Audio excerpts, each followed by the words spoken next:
Hi, hello, namaste. Welcome to Complete Minds Presents Bharat, the daily current affairs show. Bharat current affairs షోకి మీ అందరికీ కూడా మనస్ఫూర్తిగా స్వాగతం. ముందుగా మీ అందరికీ థ్యాంక్ యూ సో మచ్. గడిచిన కొన్ని రోజులుగా compete minds Sivareddy logics team ఏదైతే యూట్యూబ్ షెడ్యూల్ రిలీజ్ చేసిందో అందులో భాగంగా ఏవైతే ప్రోగ్రాంలు వీడియోలు రన్ అవుతూ ఉన్నాయో వాటికి మీరు అందిస్తూ ఉన్న రెస్పాన్స్కి మనస్ఫూర్తిగా కృతజ్ఞతలు. ఇలానే ఎప్పుడూ కూడా శివారెడ్డి లాజిక్స్ యూట్యూబ్ ఛానల్ని కాంపీట్ మైండ్స్ని సపోర్ట్ చేస్తారని మనస్ఫూర్తిగా కోరుకుంటూ let's get into the details of today's current affair. So మరి ఇవాళ తేదీ ఎంత అని మనం గమనిస్తే 19 జూలై. సో 19 జూలైకి సంబంధించి థాట్ ఫర్ ద డే ఏంటి? So for those people who are coming for the very first time, మనం ఏ కరెంట్ అఫైర్ ప్రోగ్రామ్ అయినా సరే ముందు థాట్ ఫర్ ద డేతో స్టార్ట్ చేస్తాము. తర్వాత ఆ రోజు యొక్క ప్రాముఖ్యత, ఇంపార్టెన్స్ ఆఫ్ ద డే గురించి తెలుసుకుంటాము. And then we move on to the current affairs అన్నమాట. సో నేటి సూక్తి గమనిస్తే, all our dreams can come true if we have the courage to pursue them. మనందరికీ కూడా ఏదో ఒక కల ఉంటుంది. ఒకళ్ళకేమో గవర్నమెంట్ జాబ్ కొట్టి కలెక్టర్ అవ్వాలి అని, ఇంకొంతమందికి నెలకి ₹1,00,000 జీతం సంపాదించి వాళ్ళ అమ్మ నాన్న అలానే ఒకవేళ మ్యారేజ్ అయితే గనక వాళ్ళ వైఫ్ని, పిల్లలు ఉంటే గనక పిల్లల్ని, అందరినీ బేసిక్గా కుటుంబ సభ్యులందరినీ కూడా ఎటువంటి ఇబ్బంది లేకుండా అందరూ కూడా సుఖంగా హాయిగా సంతోషంగా ఉండే విధంగా వాళ్ళ జీవితాన్ని అలానే కుటుంబ సభ్యులతో అందరితో కలిసి కూడా ఆ జీవితాన్ని ఆనందంగా గడపాలి అని అలా వేరియస్ డ్రీమ్స్ ఉంటాయి అందరికీ కూడా. అందరి డ్రీమ్ కూడా ఒకటేలా ఉండాలని రూల్ ఏమీ లేదు. బట్ ఏది ఏమైనా ఆ డ్రీమ్ మనం సాధించాలి, దాన్ని మనం ఒకవేళ నిజం చెయ్యాలి అని అంటే ఖచ్చితంగా మనం అనుకోనివి, మనం ఊహించనివి ఎన్నో సమస్యలు మనకు ఖచ్చితంగా ఎదురొస్తాయి. వాటిని ధైర్యంగా ఎదుర్కోగలిగే, వాటిని దాటగలిగే, ఒకవేళ పరిస్థితులు అనుకూలించకపోయినా how to stand there instead of leaving the battle, అది గనక మనకు తెలిస్తే, అది ఎదుర్కొనే ధైర్యం మనలో ఉంటే ఖచ్చితంగా మనం ఆ కళ ఏదైతే ఉందో దానిని నెరవేరుస్తాం వితౌట్ ఎ డౌట్. సో మనకు ధైర్యం ఉంటే మన కళలనే నిజమవుతాయి అని అంటున్నారు. ఇది నేను చెప్పట్లేదు, ఇది వాల్ట్ డిస్నీ గారు చెప్తున్నారు. వాల్ట్ డిస్నీ మనకు అందరికీ తెలుసు, మిక్కీ మౌస్, ఈ ఫేమస్ కార్టూన్ క్యారెక్టర్లు ఏవైతే ఉన్నాయో దానంతా కూడా తీసుకువచ్చింది వాల్ట్ డిస్నీ గారే. ఒకానొక సమయంలో ఆయన బ్యాంక్రప్ట్ అయిపోయారు, ఏమీ చేయడానికి డబ్బులు లేవు. బట్ బ్యాంక్రప్ట్ పొజిషన్ నుంచి తర్వాత ఆయన ఈ రోజుల్లో ఏదైతే డిస్నీ అనే కంపెనీ ఉందో అక్కడ దాకా మనం ఎటు చూసినా సరే it's a journey which no one will be able to repeat or rather we can say erase. So చరిత్ర లిఖించారు ఆయన, శూన్యం నుంచి మొదలుపెట్టి చరిత్ర లిఖించారు. సో మనం కూడా ఏదైనా సాధించాలి అని అంటే మనం దేన్నైనా సరే ఎదుర్కోగలిగే ధైర్యంతో ఉండాలి అని చెప్పి వాల్ట్ డిస్నీ గారు చెప్పిన మాటలతో మనం ముందుకు వెళ్దాం. సో ఇవాళ తేదీ వచ్చేసి July 19th, right? So July 19th is the date of the day. So July 19th. So July 19th సంబంధించి ఇంపార్టెంట్ డే అంటూ ఏమీ లేదు. అంటే ఇటు ఇండియన్ గవర్నమెంట్ ఆఫ్ ఇండియా కానీ యునైటెడ్ నేషన్స్ ఆర్గనైజేషన్ కానీ పెద్దగా ఇంపార్టెంట్ డేని ఏమీ సెలబ్రేట్ చేయట్లేదు. కాకపోతే నేను చెప్పాను కదా కరెంట్ అఫైర్స్లో మనం ఇవాళ నుంచి నిన్నటి నుంచి కొంచెం అప్డేట్ కూడా చేస్తున్న ఇంపార్టెన్స్ ఆఫ్ ద డేని అని. అదేంటి అని అంటే, ఒకటి ఆ రోజుకి సంబంధించి ఏదైనా ఇంపార్టెంట్ డేస్ ఉన్నా లేకపోయినా దానితో పాటు చరిత్రలో ఆ రోజున ఏం జరిగింది అనేది కూడా మనం తెలుసుకునే ప్రయత్నం చేస్తూ ఉన్నాము అని. సో అలా July 19, 1969 ఏం జరిగింది అని అంటే, Indian government has nationalised 14 major commercial banks. So ఆ పర్టికులర్ టైంలో భారతదేశ ప్రధానమంత్రిగా ఎవరున్నారు అని అంటే శ్రీమతి ఇందిరాగాంధీ గారు. సో శ్రీమతి ఇందిరాగాంధీ గారు అప్పుడు ఇండియా యొక్క ప్రైమ్ మినిస్టర్గా ఉన్నారు. ఎలా అయితే 2016వ సంవత్సరంలో డిమానిటైజేషన్ అప్పుడు నరేంద్ర మోదీ గారు రాత్రి 8 గంటలకు వచ్చి నోట్ల రద్దు అంశం గురించి చెప్పారో, అట్లానే రాత్రి 8:30 గంటలకు వచ్చి ఇందిరాగాంధీ గారు కూడా అలానే ఇవి ఏవైతే మేజర్ కమర్షియల్ బ్యాంక్స్ ఉన్నాయో వాటన్నిటినీ కూడా మేము నేషనలైజ్ చేస్తున్నామని చెప్పారనమాట. ఆ పర్టికులర్ పాయింట్ ఆఫ్ టైంలో ఈ అన్ని ఏవైతే మేజర్ కమర్షియల్ బ్యాంక్స్ ఉన్నాయో అప్పుడు వాటి దగ్గర 50 కోట్ల వరకు విలువైన డిపాజిట్లు కలిగి ఉన్నాయి. కానీ ఈ రోజుల్లో 50 కోట్లు చాలా తక్కువగా అనిపిస్తుంది మనకి, because we're talking about 1969. So చరిత్రలో ఇదే రోజున అది జరిగింది, ఆ సంవత్సరంలో. So that is the importance. So now let's get into the national current affairs. So ఇక్కడ మనం జాగ్రత్తగా గమనిస్తే అగైన్ మరొకసారి, సో ఈ కరెంట్ అఫైర్స్ ఏవైతే మనం డిస్కస్ చేస్తున్నామో for those people who are coming for the very first time, ఇక్కడ మనం జాగ్రత్తగా గమనిస్తే ఇంటర్నేషనల్, నేషనల్, అలానే రీజనల్, స్టేట్ ఓరియంటెడ్గా, తర్వాత బిజినెస్ అండ్ ఫైనాన్స్, అలానే సైన్స్ అండ్ టెక్నాలజీ, ఎన్వైర్న్మెంట్, అలానే అవార్డ్స్ అండ్ ఆనర్స్, అలానే అపాయింట్మెంట్స్, అలానే స్పోర్ట్స్, అలానే మిస్లేనియస్, ఇలా డిఫరెంట్ కేటగిరీస్కి సంబంధించిన అంశాలు మనం డిస్కస్ చేస్తాం. At the very same time ఏదన్నా అంశం ఉంది అని అంటే దానికి సంబంధించి ఏదైనా స్టాటిక్ ఇన్ఫర్మేషన్ అడిగే అవకాశం ఉంది అని అంటే ఖచ్చితంగా మనం దాని యొక్క స్టాటిక్ ఇన్ఫర్మేషన్ గురించి కూడా తెలుసుకుంటాం. అండ్ స్టాటిక్ ఇన్ఫర్మేషన్ ఒక్కటే కాదు, మన యాక్చువల్గా ఏదన్నా ఒక అఫైర్ కరెంట్ అఫైర్ వచ్చినప్పుడు ఆ ఆస్పెక్ట్కి సంబంధించిన కాంటెక్స్ట్ కూడా తెలుసుకునే ప్రయత్నం చేస్తాం. If there is really a context, అంటే దాని వెనక ఏదన్నా నేపథ్యం కానీ లేదా అది వార్తల్లోకి ఎందుకు వచ్చింది, దాని వెనక ఉన్న సందర్భం ఏంటి అని.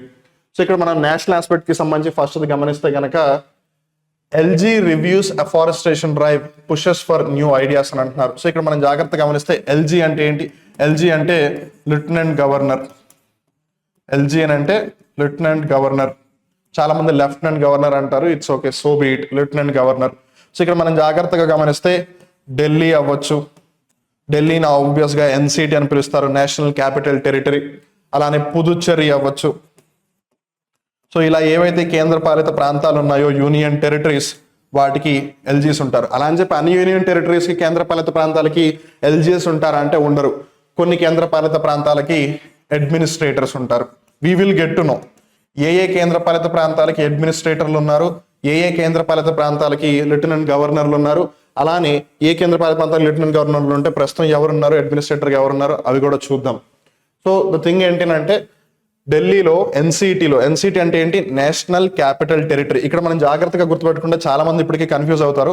ఇప్పుడు ఢిల్లీ కేంద్రపాలిత ప్రాంతం అయితే దాన్ని NCT అని పిలుస్తున్నారు కదా, మరి అప్పుడు NCTకి న్యూఢిల్లీకి ఉన్న డిఫరెన్స్ ఏంటి అని. సో ఇక్కడ మీరు జాగ్రత్తగా గమనిస్తే ఒకటి NCR అని ఉంది, ఇంకోటి NCT అని ఉంది, ఇంకోటి వచ్చేసి న్యూఢిల్లీ. దీన్ని జాగ్రత్తగా గుర్తుపెట్టుకోండి.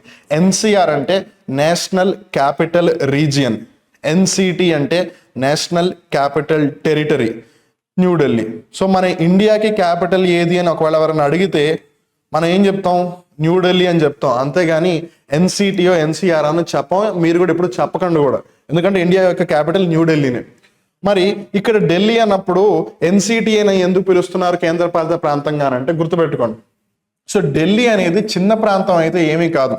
సో మనం ఒకవేళ ఢిల్లీని ఇలా అనుకుంటే ఇటువైపు హర్యానాకి సంబంధించిన కొంచెం ప్రాంతం, అలానే అటువైపు కొంచెం పంజాబ్కి సంబంధించిన ప్రాంతం, అలానే ఇటువైపు కొంచెం రాజస్థాన్కి సంబంధించిన ప్రాంతం, ఇటువైపు ఉత్తరప్రదేశ్కి సంబంధించిన కొంచెం ప్రాంతం, ఇటువైపు ఉత్తరాఖండ్కి సంబంధించిన ప్రాంతం, అలా అన్ని వైపులా కూడా ఢిల్లీ విస్తరించి ఉంది.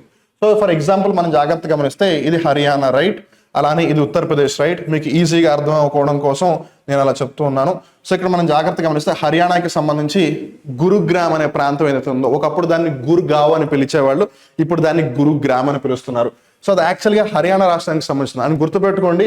ఈ గురుగ్రామ్ అనే పేరు దానికి ఎలా వచ్చింది? మహాభారత సమయంలో ద్రోణాచార్యుల వారు అక్కడే ఉండేవాళ్ళు అనే ఇదిలో దానికి ఆ పేరు వచ్చింది. గురు గావ్. గావ్ అంటే విలేజ్, ఊరు అని అర్థం. గురువు ఉన్న గ్రామం, గురు గావ్. సో అది ఇప్పుడు కాస్త గురుగ్రామ్ అయింది. అలానే దానికి గురుగావ్ అనే పేరు రావడానికి ఇంకో కారణం ఏమిటి అని అంటే అక్కడ బెల్లం బాగా ఉంటుందన్నమాట. సో బెల్లాన్ని జాగ్రీ హిందీలో గూడ్ అని పిలుస్తారు దాన్ని. సో నార్థన్ వాళ్ళు కొంచెం గూర్ అలా పిలుస్తూ ఉంటారు కాబట్టి సో అది గుడుగావ్ అయిపోయింది. అందుకే మీరు జాగ్రత్తగా గమనిస్తే హర్యానా వాళ్ళు ఈవెన్ దో పరంగా రాసిన దాన్ని గుడుగావ్ అని పిలుస్తూ ఉంటారు, గురుగావ్ని. ఇప్పుడు అది ఎనీవేస్ గురుగ్రామ్ అయిపోయింది. సో అది హర్యానాలో ఉంది. అట్ ద సేమ్ టైం యూపీకి సంబంధించి గ్రేటర్ నోయిడా లేదు నోయిడా. ఈ నోయిడా లేదు గ్రేటర్ నోయిడా ఏదైతే ఉందో ఉత్తరప్రదేశ్ రాష్ట్రానికి సంబంధించింది, జస్ట్ లైక్ గురుగ్రామ్ హర్యానా రాష్ట్రానికి సంబంధించింది. కానీ NCR అనే డిస్కషన్ ఎప్పుడు వచ్చినా సరే ఈ గురుగ్రామ్ని గ్రేటర్ నోయిడాని NCR కింద కన్సిడర్ చేస్తారు. అంటే నేషనల్ క్యాపిటల్ ఏంటి? న్యూఢిల్లీ. దానికి సంబంధించిన ఏదైతే మొత్తం అడ్మినిస్ట్రేషన్లోకి మిగిలిన రాష్ట్రాల ప్రాంతాలు కూడా కలిసిపోయాయి అనమాట. సో అందుకని దాన్ని ఒక పెద్ద రీజియన్ లాగా కన్సిడర్ చేస్తున్నారు. ఈ NCR లో ఒక పర్టికులర్ భాగం ఏదైతే నిజంగా ఢిల్లీ మొత్తం సిటీ ఉందో దానిని నేషనల్ క్యాపిటల్ టెరిటరీ అని అంటున్నారు. అలా ఆ NCT నేషనల్ క్యాపిటల్ టెరిటరీ మొత్తం సిటీ ఏదైతే ఉందో అందులో ఒక పర్టికులర్ డిస్ట్రిక్ట్ వచ్చేసి ఈ న్యూఢిల్లీ. ఎక్కడైతే ఈ గవర్నమెంట్ కి సంబంధించిన ఆఫీసెస్ ఇవన్నీ ఉన్నాయో, ఎక్కడి నుంచి అయితే అడ్మినిస్ట్రేషన్ అంతా కూడా జరుగుతుందో దానిని న్యూఢిల్లీ అంటున్నారు. సో ఒక విధంగా చెప్పాలంటే ఇది అసలు ఢిల్లీని రిప్రజెంట్ చేస్తోంది సిటీ పరంగా. కానీ అందులో కూడా ఒకటి, ఇప్పుడు ఫర్ ఎగ్జాంపుల్ మీరు హైదరాబాద్ చూడండి. ఇప్పుడు హైదరాబాద్ అని ఒక జిల్లా ఉంది రైట్. అలానే ఫర్ ఎగ్జాంపుల్ మనం జాగ్రత్తగా గమనిస్తే ఇప్పుడు మియాపూర్ అని ఒక ప్లేస్ ఉంది, హైదరాబాద్లో ఎవరైతున్నారో వాళ్ళు కొంచెం ఐడియా ఉండే ఉంటుంది. సో మియాపూర్ లేదు, మియాపూర్కి చుట్టుపక్కల కొన్ని ప్రాంతాలు, నేను ఊరికి అప్రాక్సిమేట్గా చెప్తున్నాను, ప్రిసైజ్గా చెప్పట్లేదు. మియాపూర్ కొన్ని ప్రాంతాలు మేడ్చల్ మల్కాజ్గిరి జిల్లాలో ఉన్నాయి. కానీ వీళ్ళని మీరు ఏ నగరంలో ఉంటున్నారో అని అడిగితే వాళ్ళు హైదరాబాద్ అనే చెప్తారు. హైదరాబాద్ నగరం వేరు, హైదరాబాద్ జిల్లా వేరు, రైట్? అట్లా NCT is referring to Delhi, new Delhi is actually a part of it అనమాట. సో అది విషయం. సో ఏదైతే ఎన్సిటీ ఉందో అది ఒక యూనియన్ టెరిటరీ, దానికి లెఫ్టినెంట్ గవర్నర్ ఉన్నారు. ఆయన ఏం చేశారు, రీసెంట్గా ఇటీవల ఢిల్లీలో ఏదైతే అఫారెస్టేషన్ డ్రైవ్, అఫారెస్టేషన్ అంటే ఏంటి, చెట్ల పెంపకం. గుర్తుపెట్టుకోండి, అఫోర్ అంటే చెట్లు పెంచడం, డిఫోర్ అంటే చెట్లను నరికివేయడం. సో ఆ కార్యక్రమాన్ని తీసుకుని రావడం వల్ల ఇంకా భవిష్యత్తులో మరింతగా అభివృద్ధి కార్యక్రమాలు చేపట్టవచ్చు అనే విధంలో ఇది కాంటెక్స్ట్లోకి వచ్చింది.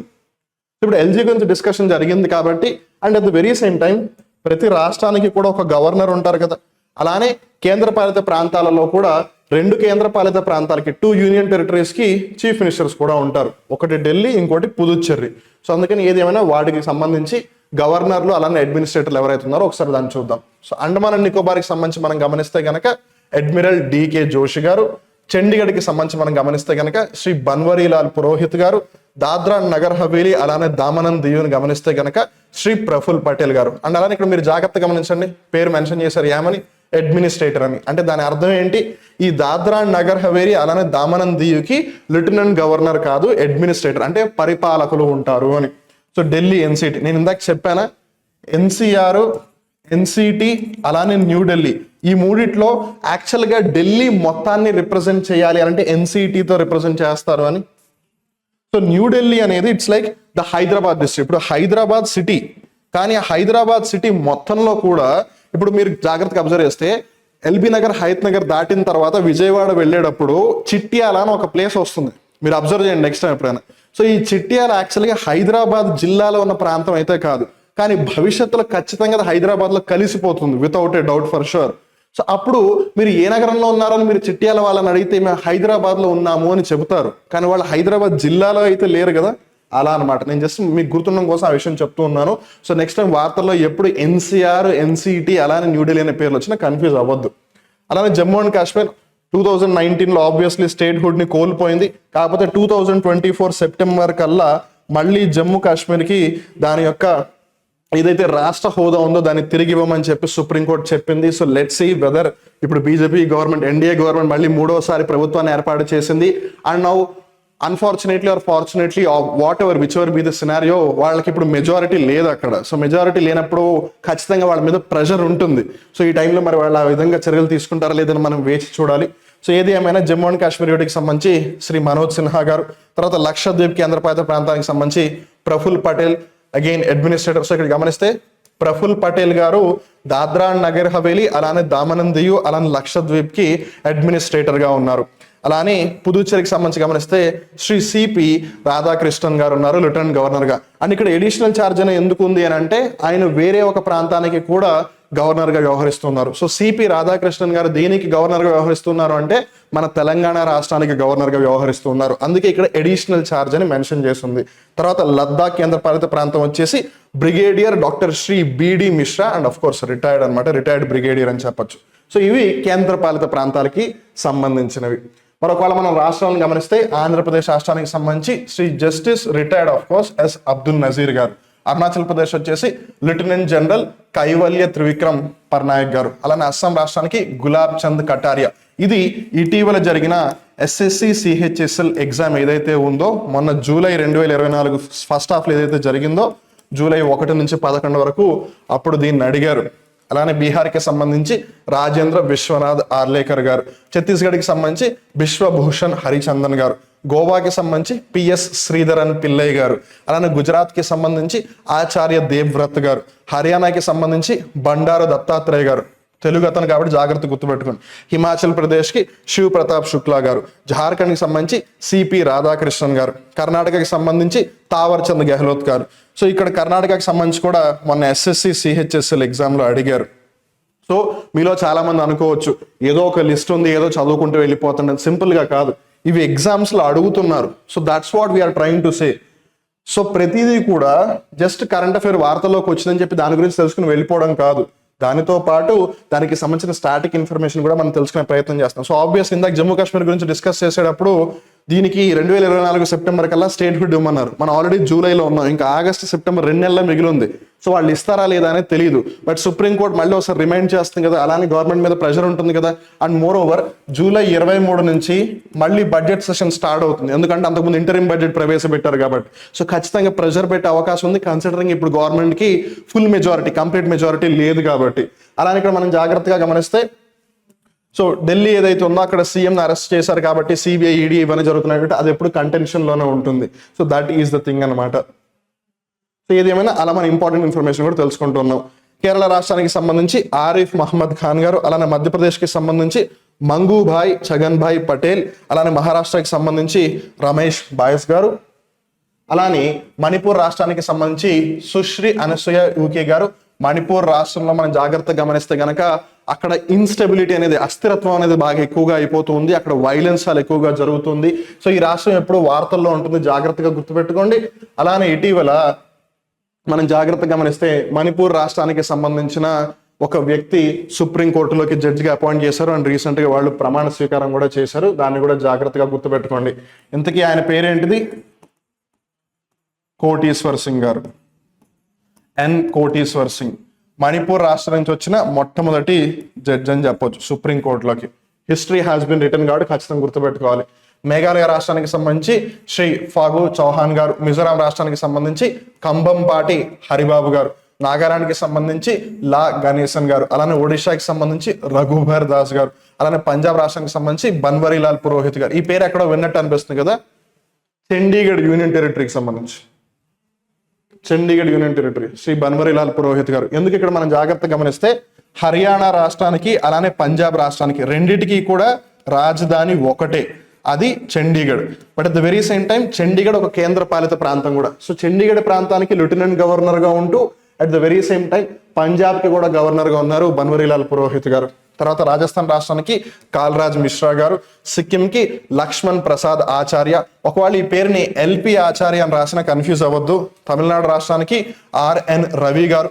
ఇక్కడ మనం జాగ్రత్తగా గమనిస్తే తమిళనాడు రాష్ట్రంలో చీఫ్ మినిస్టర్ కి అలానే గవర్నర్ కి కూడా చాలా వరకు విభేదాలు వస్తూ ఉన్నాయి, just like Delhi chief minister and LG.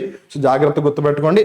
Telangana రాష్ట్రానికి సంబంధించి సిపి రాధాకృష్ణన్ గారు, నేను ఇందాక చెప్పాను ఆయన అడిషనల్ ఛార్జ్ ఎందుకు వచ్చింది అని అంటే, ఆయన వేరే ప్రాంతాలకు కూడా, పుదుచ్చేరికి ఆయన గవర్నర్ గా ఉన్నారు, లెఫ్టినెంట్ గవర్నర్ గా.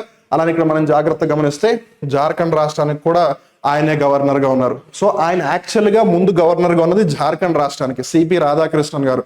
తర్వాత మన తెలంగాణ రాష్ట్రానికి అలానే పుదుచ్చేరికి కూడా ఎడిషనల్ ఛార్జ్ చేశారు. అందుకే జార్ఖండ్ దగ్గర ఎడిషనల్ అని మెన్షన్ చేయలేదు, కానీ పుదుచ్చేరి దగ్గర ఎడిషనల్ ఛార్జ్ అని మెన్షన్ చేశారు, అలానే తెలంగాణ దగ్గర ఎడిషనల్ ఛార్జ్ అని మెన్షన్ చేశారు. సో ఎడిషనల్ ఛార్జ్ అని మెన్షన్ చేశారంటే ముందు బాధ్యత వేరే చేట చేపట్టి తర్వాత ఇక్కడికి వచ్చారు అని అర్థం. తర్వాత త్రిపుర దగ్గరకు వచ్చేసరికి ఇంద్రసేనారెడ్డి నల్లు గారు, అలానే ఉత్తరప్రదేశ్ దగ్గరకు వచ్చేసరికి ఆనందీబెన్ పటేల్ గారు, ఉత్తరాఖండ్ రాష్ట్రానికి సంబంధించి గుర్మీత్ సింగ్ గారు, అలానే వెస్ట్ బెంగాల్కి సంబంధించి డాక్టర్ సివి ఆనంద్ బోస్ గారు. సో వీళ్ళందరూ కూడా గవర్నర్లు. సో ఖచ్చితంగా గుర్తుపెట్టుకోండి, బికాస్ ఎగ్జామ్స్ లో ఖచ్చితంగా అడుగుతారు. And at the very same time వీళ్ళల్లో అప్పుడప్పుడు కొన్నిసార్లు మార్పులు చేర్పులు జరుగుతూ ఉంటాయి కాబట్టి, బికాస్ ఇక్కడ అడిషనల్ ఛార్జ్ అనేది రేపో మాపం మళ్ళీ permanent governor appoint, permanent governor in the sense ఆ పర్సన్ కి అడిషనల్ ఛార్జ్ ఇచ్చే బదులు ఇంకో పర్సన్ అపాయింట్ చేస్తే అప్పుడు ఆబ్వియస్ గా పేర్లు మారుతాయి కాబట్టి జాగ్రత్తగా ఎప్పటికప్పుడు అప్డేట్ చేసుకుంటూ ఉండండి. ఈ లిస్ట్ మీ దగ్గర మెయింటైన్ చేసుకోండి. అలానే ఇక్కడ మనం జాగ్రత్తగా గమనిస్తే ఈ పీడిఎఫ్ ఏదైతే ఉందో అది శివారెడ్డి లాజిక్స్ యొక్క టెలిగ్రామ్ ఛానల్లో కూడా అప్లోడ్ చేస్తారు. సో డైలీ జరిగే Bharat daily current affairs show యొక్క పీడిఎఫ్ని టెలిగ్రామ్ ఛానల్లో పోస్ట్ చేస్తారు కాబట్టి మీరు ఇప్పటివరకు ఆ టెలిగ్రామ్ ఛానల్లో జాయిన్ అవ్వకపోతే కనుక వెంటనే వెళ్ళి జాయిన్ అవ్వండి. అలానే మీకు ఇన్స్టాగ్రామ్లో కూడా శివారెడ్డి లాజిక్స్ టీమ్ ఉంది, అక్కడ డైలీ రీల్స్ రూపంలో మీకు కంటెంట్ షేర్ చేస్తూ ఉంది ఈ శివారెడ్డి లాజిక్స్ టీమ్. సో మీరు అక్కడ కూడా ఫాలో అవ్వకపోతే ఫాలో అవ్వండి. అలానే యూట్యూబ్ ఛానల్ కూడా మొట్టమొదటిసారి వచ్చి ఇప్పటివరకు సబ్స్క్రైబ్ చేసుకోకపోయినట్టయితే ఛానల్ని కూడా సబ్స్క్రైబ్ చేసుకోవాల్సిందిగా రిక్వెస్ట్ చేస్తున్నాం. తర్వాత మనం జాగ్రత్తగా గమనిస్తే రెండవ అంశం ఏంటంటే, అండ్ రిమెంబర్ ఇవి ఏవైతే మనం కరెంట్ అఫైర్స్ కింద చెప్తూ ఉన్నామో apart from the static information, ఈ కరెంట్ అఫైర్స్ అన్ని కూడా మనం న్యూస్ పేపర్స్ నుంచి తీసుకుంటున్నవే, ఏది కూడా మనం ఓన్గా అయితే క్రియేట్ చేయట్లేదు. సో ఇప్పుడు వార్తాపత్రికల్లో ఒక టైటిల్తో ఒక హెడ్లైన్తో ఒక న్యూస్ ఆర్టికల్ వచ్చింది, అదేంటి అంటే what is the role of the finance commission అని అడుగుతూ ఉన్నారు. సో ఇప్పుడు అది current affair. So in general గా ఫైనాన్స్ కమిషన్ కి సంబంధించిన స్టాటిక్ ఇన్ఫర్మేషన్ మనం తెలుసుకుందాం. బట్ అసలు ఫైనాన్స్ కమిషన్ ఏం చేస్తుంది అని మనం జాగ్రత్తగా గమనిస్తే, మన భారతదేశంలో అఫ్ కోర్స్ మనం పూర్తిగా ఒక సమాఖ్య విధానాన్ని ఆచరించకపోయినా, even though we are not following the federal structure in a proper way, rather we can see in a complete manner. అందుకే కదా మనం ఏమని పిలుస్తాం దాన్ని, క్వాజీ ఫెడరల్ నేచర్ అని పిలుస్తాం, అర్ధ సమాఖ్య లేదు పాక్షిక సమాఖ్య వ్యవస్థ అని పిలుస్తాము.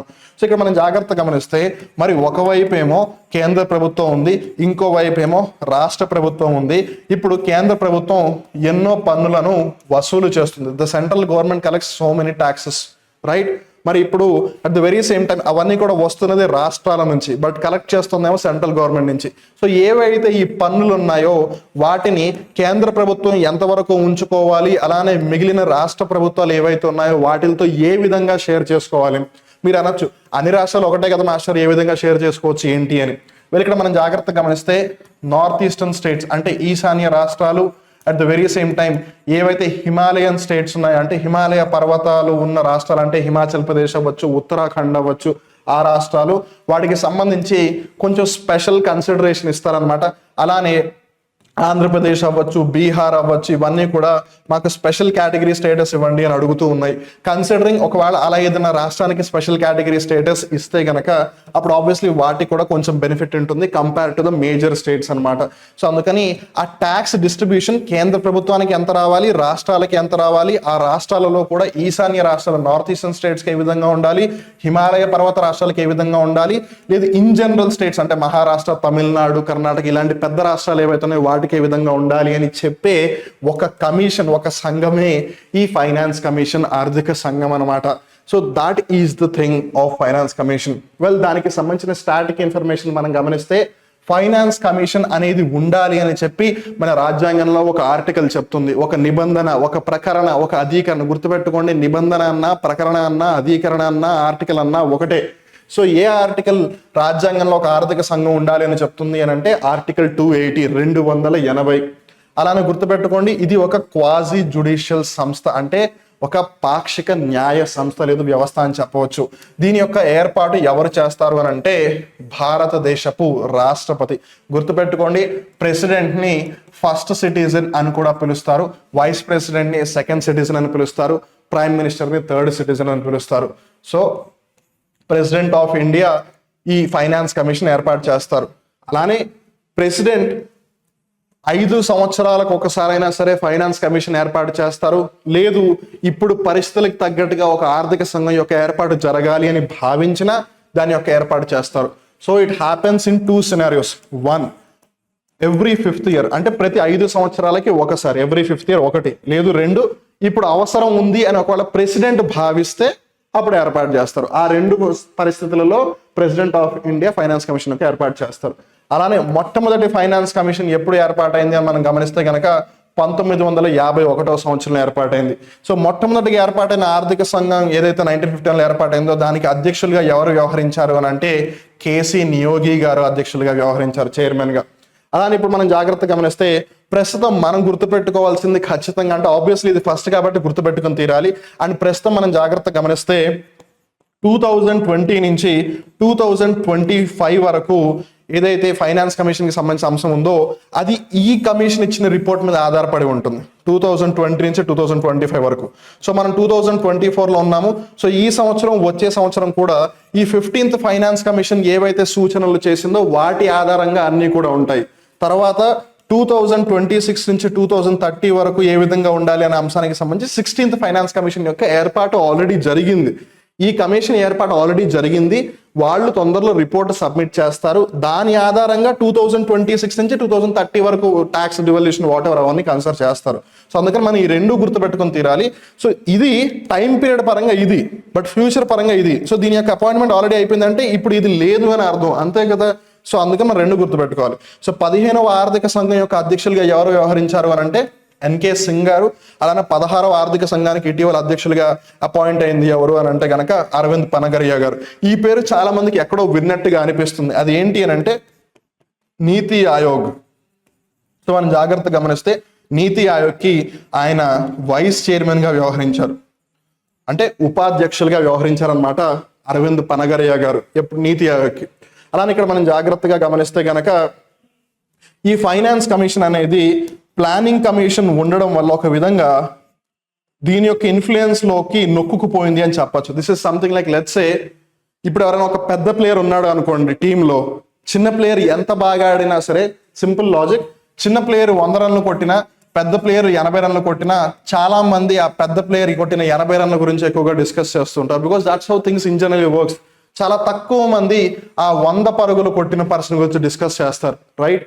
In the very same way planning commission, ప్రణాళిక సంఘం ఉన్నంత కాలం కూడా ఫైనాన్స్ కమిషన్ ఎవరు పెద్దగా పట్టించుకోలేదు. Because finance commission actually looks out the principle of ఏదైతే ఫిజికల్ ఫెడరలిజం అనే కాన్సెప్ట్ ఉంటుందో దాని మీద ఫోకస్ చేస్తుంది. బట్ ప్లానింగ్ కమిషన్ ఉండడం వల్ల అది కుదరట్లేదు. And planning commission anyways macro economic goals సరిగ్గా రీచ్ అవ్వలేకపోతుంది. తర్వాత ఎలాగో నీతి ఆయోగం తీసుకొచ్చారు. నీతి ఆయోగ్ ఎలాగో కోఆపరేటివ్ ఫెడరలిజం మీద వర్క్ అవుతుంది, కాంపిటేటివ్ ఫెడరలిజం మీద వర్క్ అవుతుంది.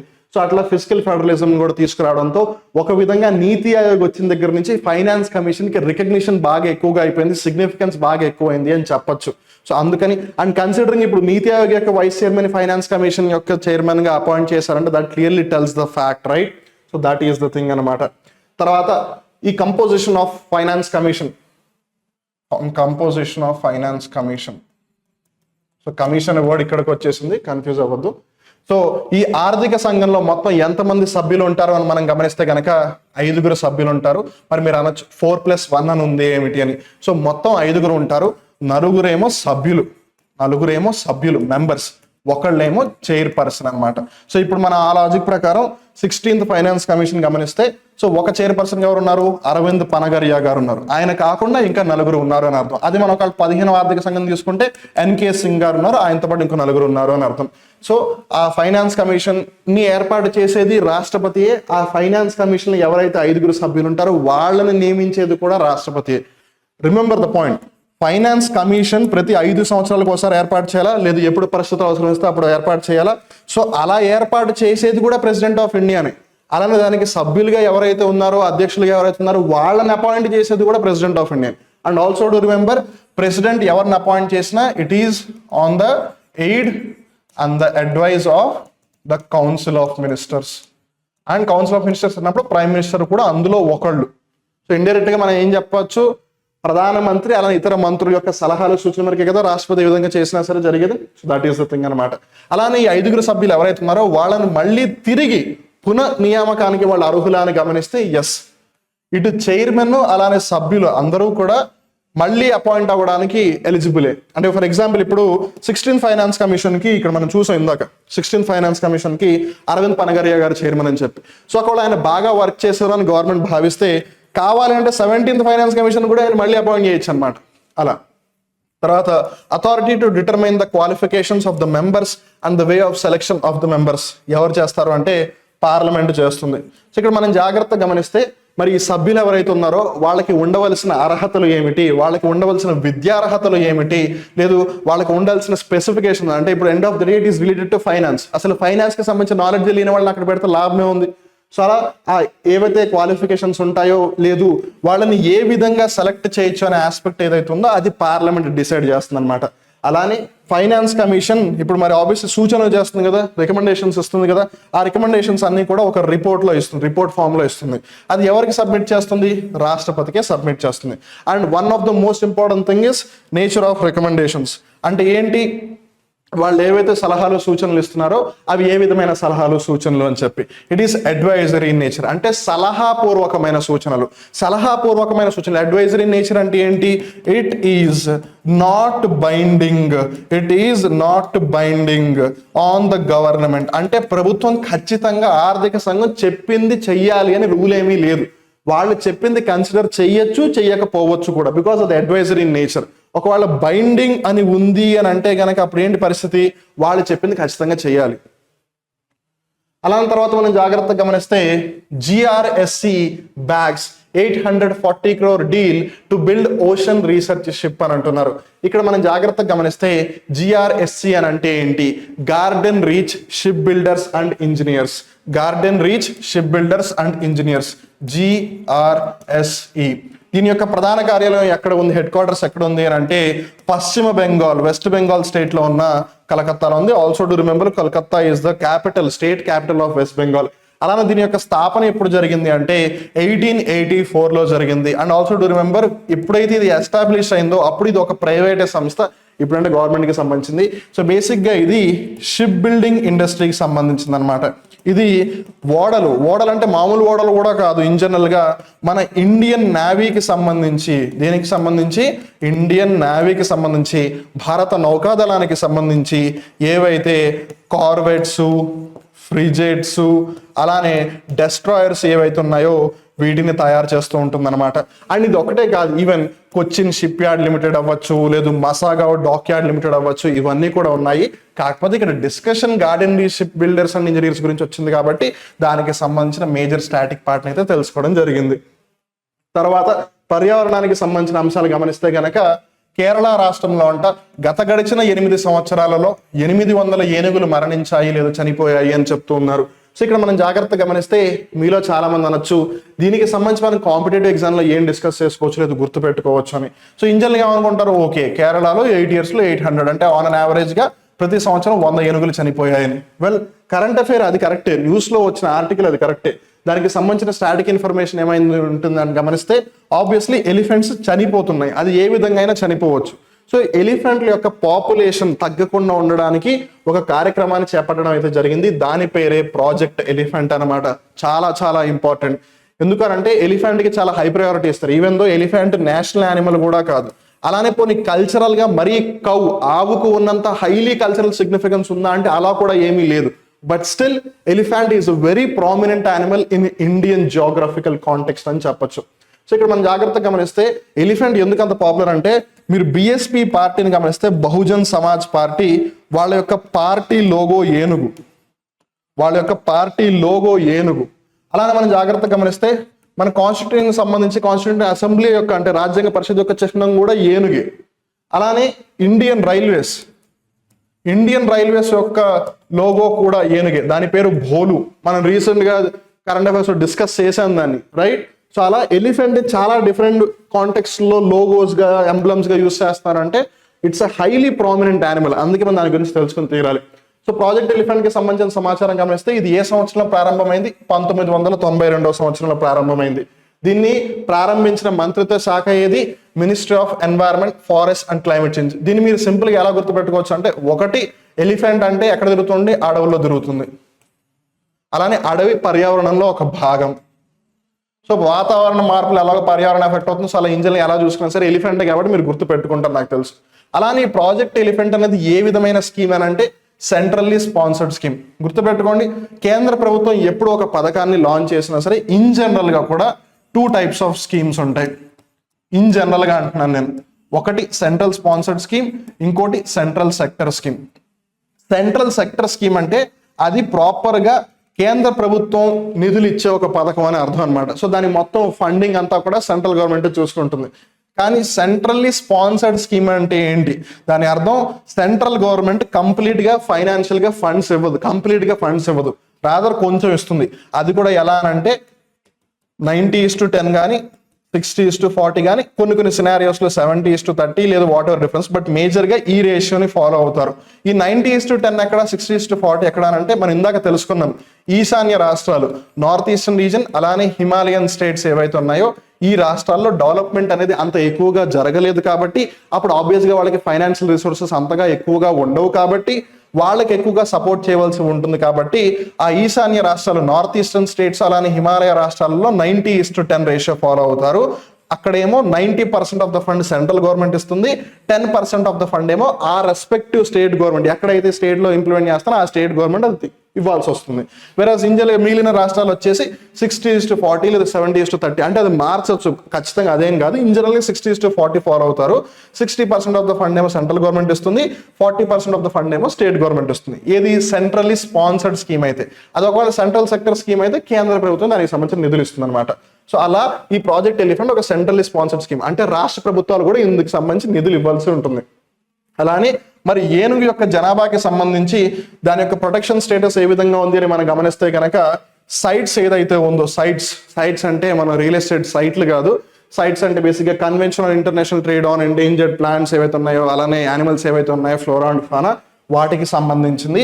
సో దాంట్లో అపెండిక్స్ 1లో ఉంది ఎలిఫెంట్. అలానే మన వైల్డ్ లైఫ్ యాక్ట్ 1972, దీన్నే వైల్డ్ లైఫ్ ప్రొటెక్షన్ యాక్ట్ అని కూడా పిలుస్తారు, దాంట్లో షెడ్యూల్ 1లో ఉంది. ఇది చాలా చాలా ఇంపార్టెంట్. అలానే IUCN red list. So IUCN అంటే ఏంటి? International union for conservation of nature.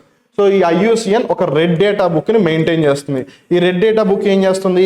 ప్రతి స్పీసీ, అది ఒక మొక్క అవ్వచ్చు, జంతువు అవ్వచ్చు, దాని యొక్క పరిస్థితి ఏ విధంగా ఉంది అని చెప్తుంది.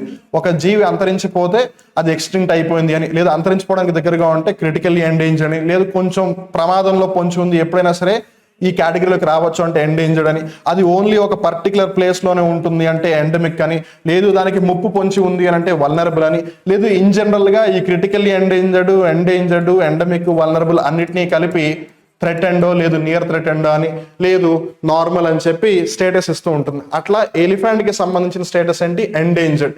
అంటే మనం జాగ్రత్తగా గమనిస్తే ఒక 30 నుంచి 40 వేల వరకు ఉన్నాయని మనం అనుకోవచ్చు.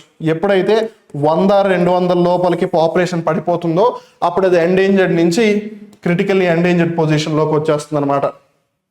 So that is the thing. అలానే ఎలిఫెంట్స్కి సంబంధించి మనం జాగ్రత్తగా గమనిస్తే ఇన్ జనరల్గా అని చెప్తున్నాను, డీటెయిల్స్లోకి వెళ్తే obviously different types of elephants ఉంటాయి. బట్ ఇన్ జనరల్గా ఉండే రెండు ఏంటంటే, ఒకటి ఆఫ్రికన్ ఎలిఫెంట్, ఇంకోటి ఏషియన్ ఎలిఫెంట్. ఆఫ్రికన్ ఎలిఫెంట్ చాలా పెద్దగా ఉంటుంది. ఇన్ఫ్యాక్ట్ నేల మీద ఉండే అంటే ల్యాండ్ మీద ఉండే లార్జెస్ట్ మ్యామల్, నేల మీద ఉండే అతిపెద్ద క్షీరదం లేదా అతిపెద్ద జంతువు, లార్జెస్ట్ యానిమల్ ఏది అని అంటే ఆఫ్రికన్ బుష్ ఎలిఫెంట్ అనమాట. ఆఫ్రికన్ బుష్ ఎలిఫెంట్ నేల మీద ఉండే అతిపెద్ద జంతువు, అలానే క్షీరదం కూడా, లార్జెస్ట్ మ్యామల్, అలానే లార్జెస్ట్ యానిమల్ కూడా ల్యాండ్ మీద. అదే ఒకవేళ నీరును కూడా కలుపుకుంటే, వాటర్ని కూడా కలుపుకుంటే అప్పుడు బ్లూ వేల్, లేదు బ్లూ ఏదైతే బాటమ్ వేల్ అని పిలుస్తారో ఆ బ్లూ వేల్ వచ్చేస్తుంది.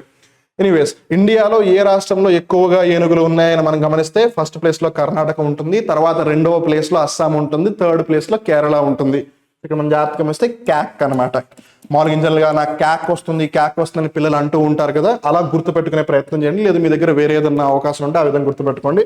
ఫస్ట్ ప్లేస్లో కర్ణాటక, సెకండ్ ప్లేస్లో అస్సాం, థర్డ్ ప్లేస్లో కేరళ ఏనుగుల యొక్క జనాభా పరంగా.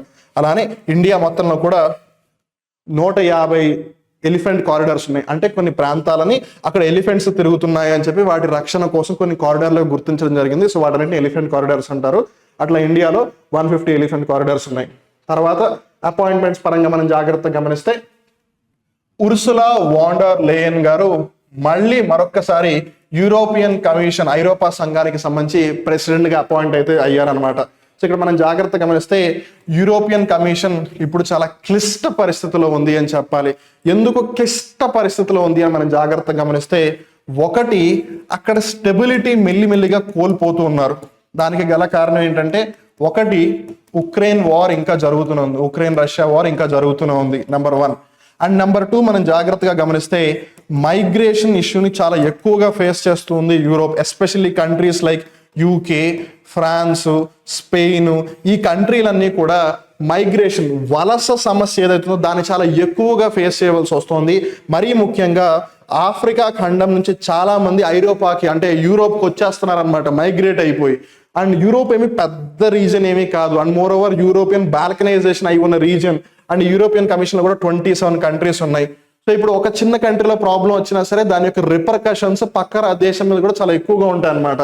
సో అందుకని ఒకటి యుక్రెయిన్ వార్ వల్ల ఎస్పెషల్లీ ఈస్టర్న్ యూరోప్ రీజన్ ఏదైతే ఉందో అక్కడ ప్రాబ్లమ్స్ ఉన్నాయి.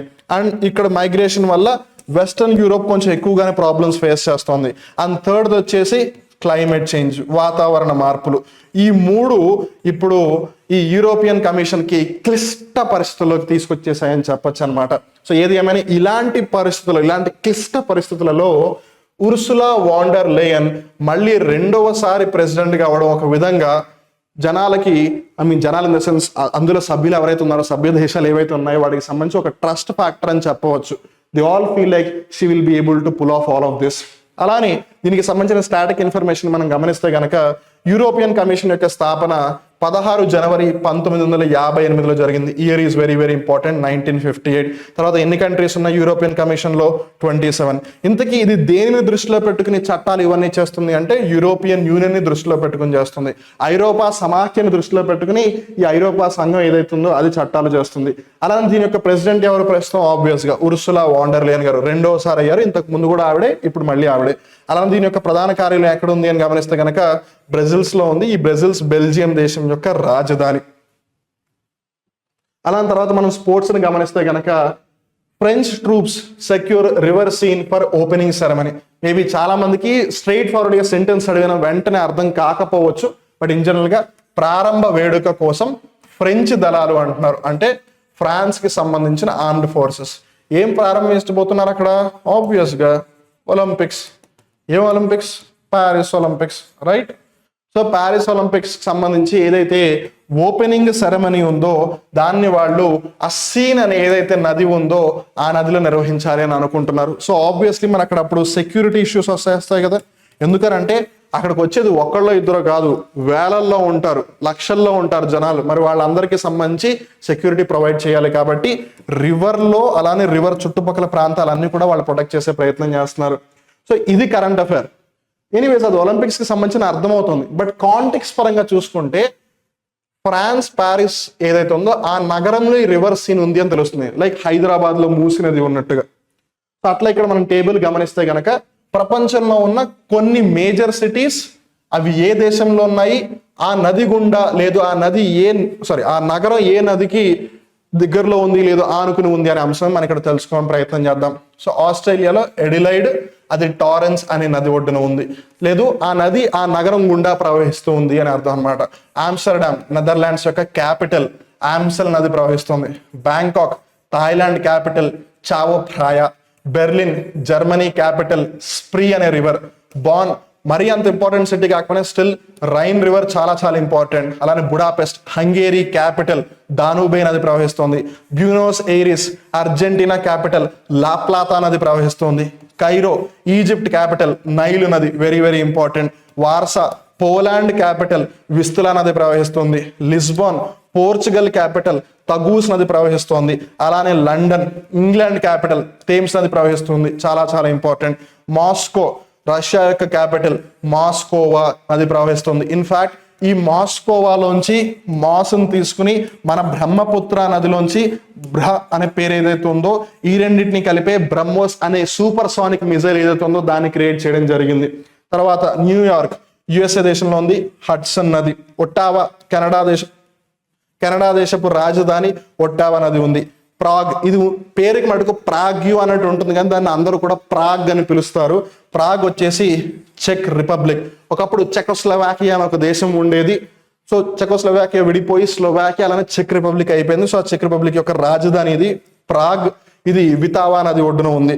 రోమ్ ఇటలీ దేశపు రాజధాని, టిబర్ నది ఒడ్డున ఉంది. లేదు టిబర్ నది ఆ రోమ్ నగరంలో ప్రవహిస్తుంది. అలానే రోమ్కి సంబంధించి ఒక ఇంట్రెస్టింగ్ ఫ్యాక్ట్ ఏంటంటే ప్రపంచంలో 7 ఖండాలు ఉన్నాయి. 7 ఖండాల్లో కూడా రోమ్ అనే ఒక ప్లేస్ ఉంది. అలానే టోక్యో జపాన్ దేశపు రాజధాని, అరకావా నది ప్రవహిస్తూ ఉంది. అలానే ఇక్కడ మనం జాగ్రత్తగా గమనిస్తే 2012 ఒలింపిక్స్ ఇక్కడ జరిగాయి. అలానే 2020 ఒలింపిక్స్ ఇక్కడ జరిగాయి. అలానే ఇక్కడ మనం జాగ్రత్తగా గమనిస్తే బీజింగ్ లేదు ఆబ్వియస్గా, ఓకే ఫైన్. లేదు చైనా ఒలింపిక్స్ బీజింగ్ 2008లో జరిగాయి కాబట్టి ఆ విధంగా గుర్తుపెట్టుకోవచ్చు. తర్వాత ఆస్ట్రియా క్యాపిటల్ వియన్నా, దానూబే. ఇక్కడ మీరు జాగ్రత్తగా గమనిస్తే దానూబే సేమ్ రివర్ హంగేరీలోనూ ప్రవహిస్తోంది, ఆస్ట్రియాలోనూ ప్రవహిస్తోంది. అండ్ 2 కంట్రీస్ క్యాపిటల్ కూడా అక్కడే ఉన్నాయి. ఐ మీన్ ఆ నదికి ఆనుకుని లేదా ఆ నది అక్కడ ప్రవహిస్తుంది. సో ఇప్పుడు అర్థమవుతుందా, కేవలం మన ఇండియాలోనే కాదు ప్రపంచవ్యాప్తంగా కూడా ఎక్కడైనా సరే సివిలైజేషన్స్ బాగా ఎస్టాబ్లిష్ అయ్యాయి అని అంటే అవి రివర్స్ కి ఆనుకునే, లేదు రివర్స్ ఎక్కడైతే ఉన్నాయో అక్కడ. అలానే ఇక్కడ మనం జాగ్రత్తగా గమనిస్తే వాషింగ్టన్ డీసీ, ఇది బై మిస్టేక్ అటు ఇటు అయిపోయింది, అది యుఎస్ఏలో ఉంది. Washington DC district of Columbus, లేదు కొలంబియా యుఎస్ఏ. అక్కడ ఏంటి పోటోమాక్ రివర్. అలానే యాంగావ్ మయన్మార్ దేశంలో ఉంది, ఇరావడి నది ప్రవహిస్తుంది. అండ్ ఆబ్వియస్లీ ఇండియా యొక్క రాజధాని న్యూఢిల్లీ. ఏ నది? యమునా నది. సో ఇక్కడ మీరు మేజర్ గమనించండి, ఆస్ట్రేలియా క్యాపిటల్ ఆబ్వియస్లీ క్యాన్బరా, అది ఇక్కడ లేదు. Netherlands capital, Thailand capital, Germany capital, Hungary capital, Argentina capital, Egypt capital, Poland, Portugal, England, Russia, Canada, చెక్ Republic, Italy, Japan, Austria, USA, Myanmar. ఇన్ని దేశాల యొక్క రాజధానులు ఒక నదికి ఒడ్డునో లేదు ఆ నదులు ఆ నగరం గుండాన ప్రవహిస్తున్నాయి. That's a clear thing. So ఇప్పుడు ఆబ్వియస్లీ మీరు అనొచ్చు, మరి ఇక్కడ ఫ్రాన్స్, ప్యారిస్ లేదు అని. ఇక్కడ మీకు ఆల్రెడీ తెలిసిపోయింది కదా, ఫ్రాన్స్ దేశపు రాజధాని ప్యారిస్. ప్యారిస్ నగరంలో రివర్ సీన్ ప్రవహిస్తూ ఉంది. అలానే ఇండియా క్యాపిటల్ న్యూఢిల్లీ, న్యూఢిల్లీలో యమునా నది ప్రవహిస్తుంది, లేదు యమునా నది కానుకుని న్యూఢిల్లీ ఉంది, వాట్ ఎవర్. ఇంకా మిగిలింది మేజర్ థింగ్స్ ఇవన్నమాట. So that brings us to the end of today's Bharat the daily current affairs show. I hope you really liked it. ఒకవేళ ఈ వీడియో మీకు నచ్చినట్టయితే వీడియోని ఖచ్చితంగా లైక్ చేయండి, అలానే మీ ఫ్రెండ్స్తో కూడా షేర్ చేయండి. సో వాళ్ళకు కూడా హెల్ప్ అవుతుంది. సో గుర్తుంది కదా, అర్థమైంది కదా, ప్రతి కరెంట్ అఫైర్ వార్తాపత్రికల్లో ఉన్నవి మనం పిక్ చేసుకుని అది వార్తల్లోకి ఎందుకు వచ్చిందనే అంశం గురించి కూడా తెలుసుకుంటూ, దానికి సంబంధించిన ఇన్ఫర్మేషన్ కూడా తెలుసుకుంటూ, దానికి సంబంధించిన స్టాటిక్ జీకే పార్ట్ లేదు కాంటెక్చువల్ పార్ట్ ఏదైతే ఎగ్జామ్లో అడిగే అవకాశం చాలా చాలా ఎక్కువగా ఉంటుందో వాటికి సంబంధించిన రివిజన్ కూడా మనం కరెంట్ అఫైర్స్లోనే చేస్తూ ఉన్నాము. ఇలా మీరు అప్డేట్ అవుతూ ఉంటారు, ఎగ్జామినేషన్కి ప్రిపేర్ కూడా అవుతూ ఉంటారు.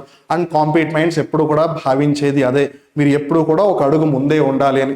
మీరు ఒక అడుగు ముందుకు ఉండాలి అని కేవలం Bharat the daily current affairs show ఒక్కటే కాకుండా మిగిలిన ఎన్నో కార్యక్రమాలను మీకోసం తీసుకువస్తుంది. డైలీ మార్నింగ్ 8 o'clockకి ఇంగ్లీష్కి సంబంధించి ఎడిటోరియల్ అనాలిసిస్ కార్యక్రమం తీసుకువచ్చింది. అలానే 10 గంటలకి 10 కదం కార్యక్రమం, మధ్యాహ్నం 3 గంటలకి మన భవిష్యత్ రక్షక భటులు, పోలీస్ అక్క చెల్లెళ్ళు, అన్న తమ్ముళ్ళ కోసం పోలీస్ యజ్ఞం కార్యక్రమం తీసుకొచ్చింది. సాయంత్రం 7 గంటలకి Bharat the daily current affairs show తీసుకొచ్చింది. అలానే మనలో చాలా మంది గవర్నమెంట్ జాబ్ కోసమే ప్రిపేర్ అవుతూ ఉన్నారు కాబట్టి వాళ్ళకి సంబంధించి డిఫరెంట్ గవర్నమెంట్ డిపార్ట్మెంట్స్ అవ్వచ్చు, ఇన్స్టిట్యూట్స్ అవ్వచ్చు, పబ్లిక్ సెక్టర్ అండర్టేకింగ్స్ అవ్వచ్చు, అవి ఒకవేళ ఏమైనా వేకెన్సీలు రిక్రూట్ చేసుకుని వాటికి సంబంధించిన నోటిఫికేషన్లు విడుదల చేస్తే వాటికి సంబంధించి మీకు ప్రతిరోజు రాత్రి 9 గంటలకి డైలీ జాబ్ అలర్ట్స్ ఇస్తుంది. ఇవి కాకుండా షార్ట్స్ రూపంలో ఎప్పటికప్పుడు ఇంపార్టెంట్ కంటెంట్ అందిస్తూనే ఉంటుంది, మిమ్మల్ని ఎప్పుడు అప్డేట్ చేస్తూనే ఉంటుంది. Shiva Reddy logics, compete minds team. గుర్తుపెట్టుకోండి, శివారెడ్డి లాజిక్సే కాంపీట్ మైండ్స్, కాంపీట్ మైండ్సే శివారెడ్డి లాజిక్స్. ఇంతకు ముందు పేరు శివారెడ్డి లాజిక్స్ అని ఉండేది, ఇప్పుడు కాస్త ఆ పేరు కాంపీట్ మైండ్స్ అయింది. పేరు మారింది, రీబ్రాండింగ్ ఫేజ్లో ఉంది, కానీ ప్రయాణం మటుకు మారదు. ఆ ప్రయాణం దేని కొరకు, ఎందుకొరకు అని అంటే గవర్నమెంట్ జాబ్ కొట్టాలనే లక్ష్యం మీరు పెట్టుకున్నారు. ఆ లక్ష్యాన్ని మీరు చేరుకునేలాగా మీకు ఫెసిలిటీస్ని, కంటెంట్ని ప్రొవైడ్ చేసే లక్ష్యం మేము పెట్టుకున్నాము, ఆ బాధ్యత మేము తీసుకుంటున్నాము. సో ఇలానే ఎప్పుడు కాంపీట్ మైండ్స్ని సపోర్ట్ చేస్తూ ఉండండి. అండ్ టిల్ నో సపోర్ట్ చేస్తూ వచ్చినందుకు మీ అందరికీ కూడా మనస్ఫూర్తిగా కృతజ్ఞతలు చెప్పుకుంటూ మళ్ళీ రేపటి భారత్ డైలీ కరెంట్ అఫైర్స్ షోలో కలుద్దాం. అప్పటి వరకు నేను మీ వివేక్. Ta ta, bye bye.